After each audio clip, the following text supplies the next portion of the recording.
Hey guys, Delaney here. Running a farm and a dairy is not easy.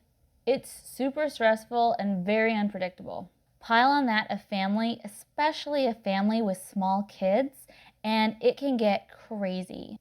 I'm going to talk about stress in this video, in particularly my stress, how it manifests and how I used to deal with it, as well as ways that I plan to combat it for this year and go at it a little bit of a different way with a bit of a different strategy. Hopefully you can take some of these ideas and tips and make them work for you so that you can use them during your really hectic seasons on your farm and dairy.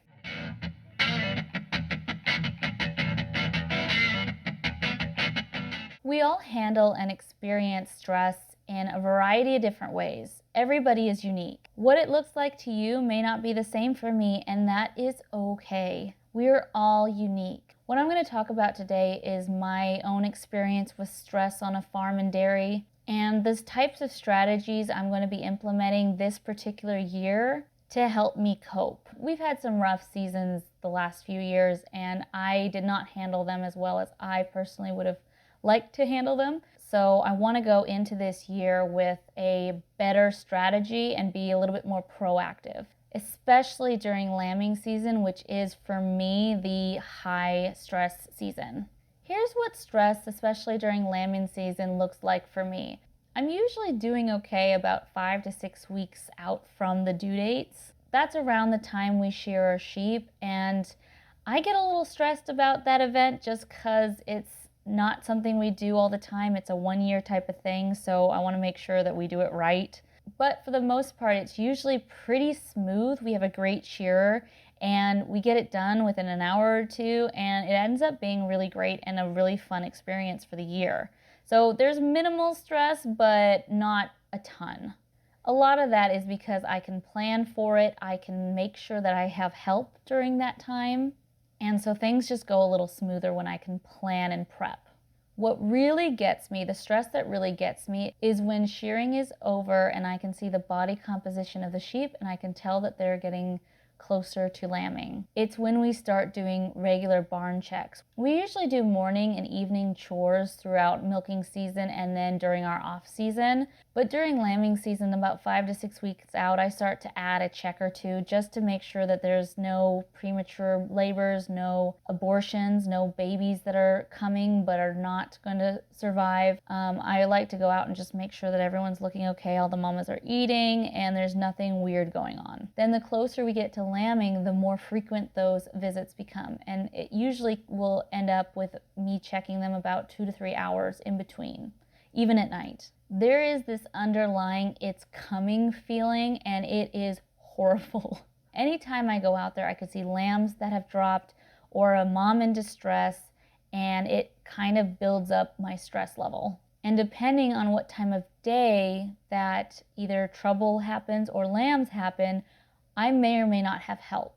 I could be dealing with an emergency lambing situation with a 4-year-old and a 2-year-old without any support, and that is kind of one of my worst nightmares, is having to deal with that while also managing where my kids are.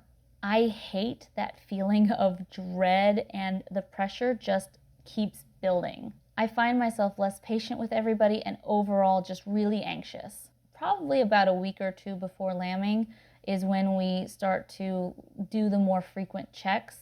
And that also means that I'll be waking up in the middle of the night every 2 to 3 hours to go check on them. Those checks will increase if I'm starting to see behaviors that the ewe is really close to being in labor or has already started. Our ewes don't usually lamb in the same week. We haven't really tightened that up as much as I think we should, and that may be a goal for next year.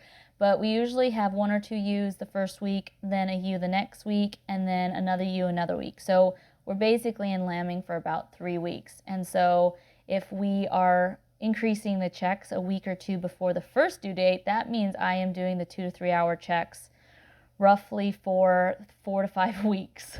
That is a long time to go with inconsistent and interrupted sleep. Now, I breastfed 2 babies, not at the same time, but I breastfed my daughter and my son. I've done the whole waking up 2 to 3 times a night for an entire year to breastfeed. I get it. It's not fun and it's hard, and it can go a lot longer than the 4 or 5 weeks. I've also done breastfeeding a baby while doing barn checks. Yep, did that my first year of lambing. I know I can survive on a little sleep, but I don't function well. Nobody does. At least with breastfeeding, it is consistent and you kind of get into a rhythm. With lambing, it's just random time that you start to wake up, and it's not super frequent. And you can get into a rhythm, but usually you don't have enough time to really get into that habit and your body doesn't really adjust. I'm not as patient with my kids or my husband. I'm tight. My stomach is usually in knots. I have digestive issues anyway, and stress really affects my stomach. I can't get what I need to done because I'm just so tired. The house is usually a mess because I can barely get up to feed everybody, let alone clean the house. And it continually gets worse and worse as the weeks go by. I don't get more sleep. I don't get less tired. So the messes just kind of get worse and worse. You try to maintain the mess as much as possible, but there will be a mess. I can't stop that. Not during lambing. And you think once lambing is over, the stress would go away, but oh no. Our first year, when our first ewe lambed, she lost her only baby, so I immediately went into milking. And I was hand milking, which is something I had never done before, and I didn't really know what to do, and so I struggled for a few weeks afterwards just figuring out how to hand milk. And on top of that, her first week, she ended up having blood clots that I didn't really know how to deal with. And so that was a lot going on within the first 2 weeks, and we still had 3 more ewes to lamb. After lambing, then you end up with a bunch of lambs who don't know the routine, and so you're going around chasing lambs back into the barn.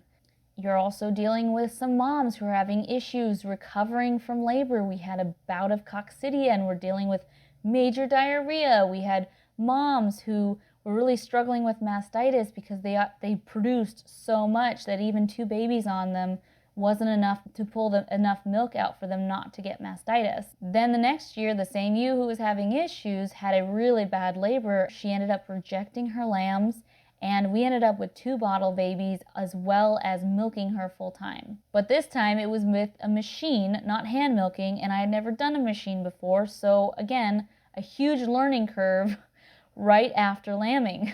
The more issues the ewes have during labor, the harder the recovery time. The ewe that had the really bad labor, we ended up having to take into a vet's office because they needed to look at her because she wasn't doing well. And they never gave us an explanation why. They just gave her some painkillers, some dewormers, and just were kind of hoping for the best. But these are the kind of things that happen post-lambing that don't help, that add the stress. And when you're already lacking sleep and super stressed pre-lambing and during lambing, all this gunk that happens after lambing just is 10 times worse. Needless to say, it is a stressful time for at least 2 to 3 months. Going into our 3rd lambing season, I know that I am going to dread it. I know what can happen, the good and the bad, and it is going to stress me out. We don't have the ewe that caused a majority of the lambing problems, but I know I'm going to feel this shadow of death and stress hanging over me. Every year started with the worst lambing experience. I'm stressing out just thinking about it. So what do you do? What do you do when something comes up that is unpredictable and something you can't control? Plan and prepare as much as you can.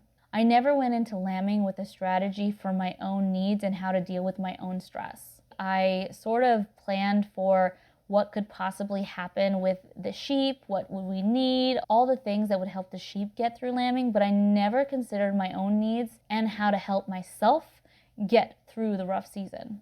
Not this year. This year, I am creating a battle strategy to go into lambing, so I am prepared, I'm emotionally prepared, mentally prepared, and going in with a more positive outlook. It is going to span a multitude of different areas to make myself prepped for lambing season 3.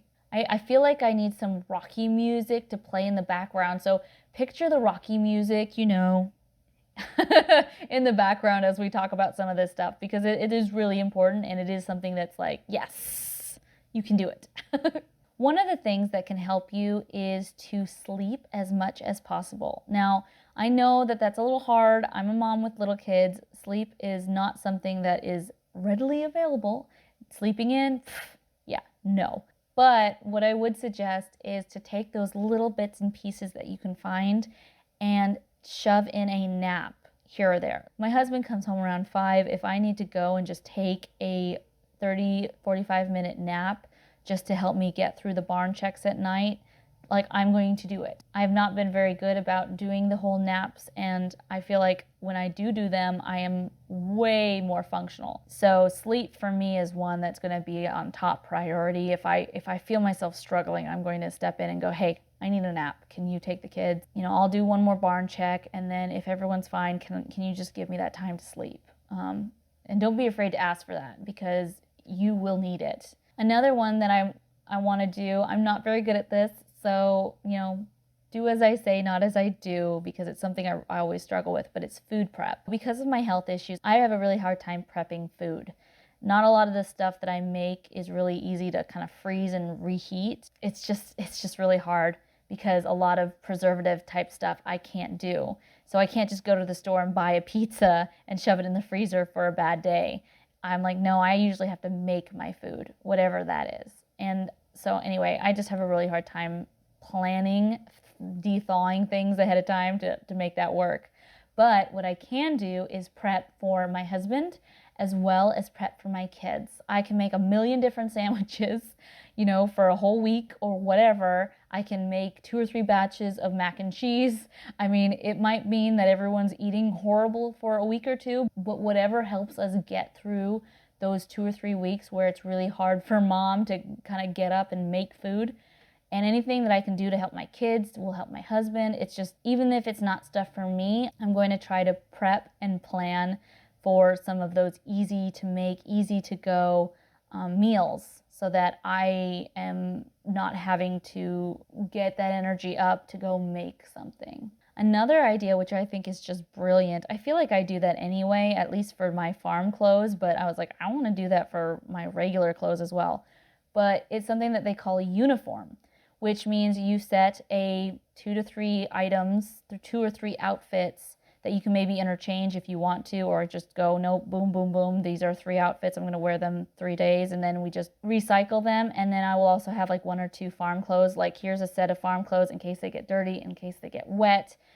There's snow and rain potentially coming, so if I go out one night and my farm clothes are just soaked, do I have a second outfit that I can go check on animals? Okay, cool, I do. That one can dry while I'm using the other set. But I think a uniform is really important, especially if you work and you're going through lambing.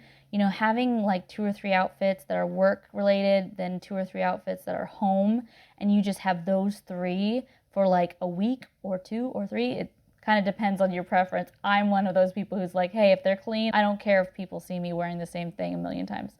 I was like, hey, they get washed, they're fine. But if you're someone who needs a little bit more variety, you can do it every week. I'm probably going to plan to do it kind of bi-weekly, maybe every week, depending on how much energy I have. But definitely kind of come up with a uniform for 2 or 3 days, maybe even a week if you want to, like, really extend it out. But plan that ahead of time. So those little things, like just figuring out what you're going to wear for the day, all that mental energy is taken care of, and you don't have to think about it. And it just gives you a little bit more of that mental energy and space to deal with other things, like a rough labor. Another thing that I would suggest is to pick up a small hobby, or maybe do more of a hobby that you haven't done, but doesn't take a lot of skill, or like it doesn't take a lot of skill to learn. These things can help just keep your mind busy, so you're not sitting there stressing about, oh my gosh, what are all the things that could go wrong? You go, oh, you know what? I'm not going to do that. I'm going to go knit. If you know how to knit, something that calms you down and keeps you busy, but is kind of mindless, that you don't have to really like sit down and focus on and like learn. For me personally, I actually have really enjoyed playing with my kids' kinetic sand. So there's these little trays that you can get where you can, it's like portable little things that you can put like some of that kinetic sand in. I have some balls that have texture on them that we got for my kid when he was a toddler, but I've seen people use them on the sand, so it creates really cool patterns. I don't mind, getting my hands in the sand. That is something that I really need because I'm tactile. I tend to pick when I'm nervous. And so something for me, for my hands to do that's busy, that's not thought-provoking, like it's just busy work for my hands to do, will help me de-stress a lot and keep my hands busy from like tearing and just being really stressed. So kinetic sand is definitely one of those. I don't know if it's considered a hobby, but it's definitely something that I can do that's mindless, that I don't have to think on too deeply, that will just relieve all that nervous energy that I'm finding building up inside. Another one is building up a support system. Now, I have a variety of different categories that these kind of fall under. I have physical, mental, spiritual, and self-support. And I'll explain a little bit about what each of those mean for me. So physical support for me would be actually having people come to the house to help. Whether that's, my husband, which is nice, but I don't want to always have to rely on him if he's not here. Whether it's a friend I know I can call any minute who can come and just watch the kids while I'm dealing with the sheep, or even a friend who will come out and wrangle sheep with me. These are people who will come and physically be there to help. Whether it's, hey, can you just watch, can we have a play date and you let me go up and take a nap for 45 minutes? If you have really good friends, they will love you and support you, and they will make sure that they are there to really help you through this hard time. All you need to do is really ask. And I know that's like one of the hardest things to do, is to kind of put your pride aside and actually ask for help. But I'm telling you that you need to, especially if you're someone with young kids, if you're pregnant, if you are breastfeeding. There's a lot of things, at least for women, that are really taxing. And, you are a woman, you're super strong, you can do it, but you don't have to. And your body and your mind will thank you so much when you take time to ask for help and be supported. Believe me, it is really hard. I've struggled with this too. But if you need permission to ask for help, this is your permission. Ask for it. Then, of course, there's spiritual support. I am a Christian. This is something I struggle with. I am not a very good prayer warrior. It is just not my gift. I really struggle with just remembering to pray because I'm just kind of scatterbrained a lot of the time. But I have found that the last few times that we've been in really bad situations, I have just called out to God and He has helped. He has provided miracles, even if it's just the miracle of my heart feeling less heavy. Those have been just extremely miraculous, and like, oh my gosh, I need to do this more. We have some Bible studies I've asked, hey, can you pray for this? And I just immediately feel like, oh, okay, God's got this. I've got this. I've got people in my corner who are praying for me. It's just something that I need. And I didn't think to do that the first year or two until the second year, where my friend came along and she was like, in a really bad labor, she's like, pray for these sheep, pray that we know what we're doing and we can get them out. Because at that point, we had nothing. we had no other options. I was literally out there trying to pull a sheep from a mom by myself with an infant in a car seat and a 2-year-old. She was playing in the water trough, and I had a feeling that's where she was, but I was too busy pulling a lamb out to really be sure. And I just remember calling out to God because I did not think I could get that lamb out. And we got it out, and she ended up being fine and jumping up and being energetic and lovely. But those are really bad moments where I just called out to God. And I realized, why am I doing that in the worst moments? I really need to do that throughout the lambing season. And so that is something that I'm going to be building into my support system, is some sort of spiritual support. Whether it's people praying for me, whether it's me trying to get myself to pray more over my stress, getting my husband and I to pray more. It's just something that's really important to me to implement for my battle strategy this year. And then there is mental support. So I actually am seeing a therapist, and she's helping me get through some stuff prior to lambing, and then we're going to kind of walk through lambing with her so that she can kind of help me figure out what's going through my mind during this season that's really hard for me. And so if that's something that you need, go go find it. I'm a busy mom, and so I've found that, and this is not affiliated at all, but BetterHelp is something that I've been doing because it is something I don't have to leave. I can do during a quiet time when my kids are sleeping. And it's just been really helpful to just be able to get some of the gunk in my head out. So if you need help, go seek it out, especially during these really rough seasons when you need that extra like mental support to kind of help you get through. Another thing that I am doing for mental support, and it's sort of this way of tricking my brain into thinking positively about lambing, is that I am going to purchase a little gift for myself for each lambing. So we have 4 ewes that are going to lamb. I'm going to buy 4 kind of fun, exciting presents for myself. And after each lambing, when it's done and the babies are out and mom's looking good, I can open it up and be really excited and be like, oh, we got through one more lambing and look what I got. I get to have a sticker that I put on my water bottle, or, ooh, I get more sand, a different color sand for my kinetic sand. Whatever it is that you choose to do. And it doesn't have to be expensive. I mean, it could be really small. It could be just a little piece of candy that's your favorite. One of my favorite desserts is a turtle. It's like a chocolate turtle.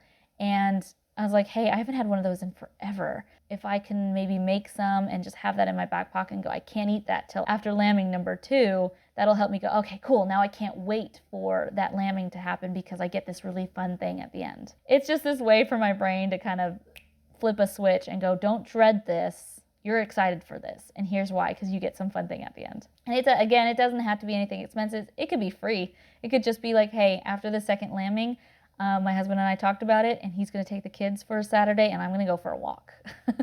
I'm just going to be alone and by myself with my own thoughts. It's going to be great. Whatever it is you need to do to just make it through, and if this is something that's fun for you and would be interested, go ahead and try it out. If you have more than 4 and it ends up being like 10, you can always do every like 2 lambings, or more. I'm sure some of you guys out there have a lot, but just make it so that as you're going through, you're getting that kind of burst of self-confidence and also that burst of fun, because it's not always going to be fun. And then my last one is self-supports. Now, this has more to do with your physical needs while you're lambing. So for me, a lot of my self-supports are very heat-centric. I run very cold, and when I get cold, I can't sleep. So for me, it would be, making sure I have my heating blanket in bed at night so I can turn it on when I leave to go check on animals. And so when I come in, I get to come into a nice warm bed.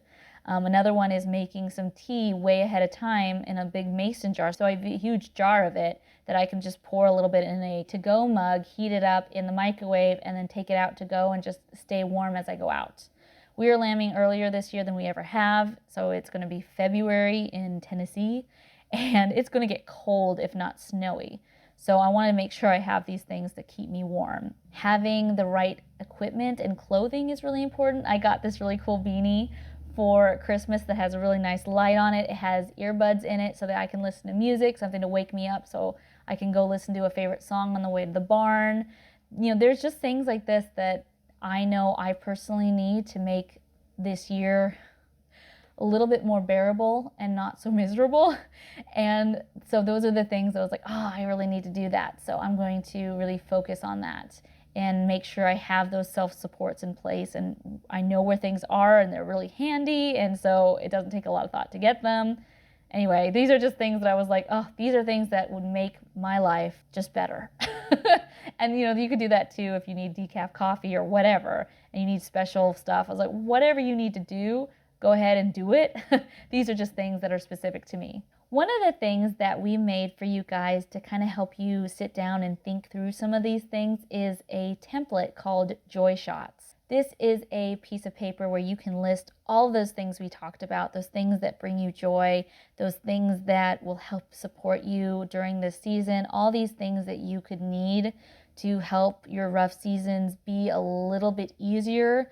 I wanted to have a special place where you could write down all your ideas, whether you do them or not. Just throw down every single idea you have that would make this season easier, and kind of figure out ways to make those things work. All you need to do is go to the description box below and you will see a link Join our newsletter and you will get access to our Ewe and Me library. It's a Google Drive that includes a whole bunch of different templates and worksheets that we made specifically for shepherds and farmers. That's just our little gift to you to hopefully make this season a little bit easier. Some of these supports and ideas you may have already heard before, but hadn't thought to apply them to farming, or maybe they're brand new and you've never heard of these ideas before. Either way, it's important to take time before life gets crazy to think about what would make the season easier for you. I usually need to write things down or I won't remember them. That's why I made the template. Thoughts were not meant to float around in your brain. Your brain was not meant to hold thoughts. They were meant to have thoughts. It takes way more energy to hold a thought than it is to have a thought. It's an ongoing process for me to figure out what works and what doesn't. You might know a few things that you absolutely need right off the bat. Some you might need to think about and mull over. Some things pop into your brain after you've been through a season or two and realize where the holes were. Just make sure you take time out to think through these things and find ways to actually implement them. Knowing what you need to do but not actually applying them will not help you. Carve out thinking time, but implementing time too. If you are a busy farmer and or parent and you need permission to take time to think about yourself and your needs, then here you go. This is your permission. The entire ecosystem in your family and on your farm will do better if you, an essential part of this system, is functioning. So take care of yourself and your mental health by being strategic and preparing. If you like any of these ideas or have some other unique strategies that you implement to help you get through your rough seasons, I'd love to see what you guys have come up with, what you've tried that worked or didn't work. Maybe I can implement some of those ideas on my farm as well. If you like this video, give it a good thumbs up, subscribe, and ring that notification bell to be notified the next time we upload a video. Thank you all for watching. Take care of yourself and your mental health, and I will see you in the next video. Bye!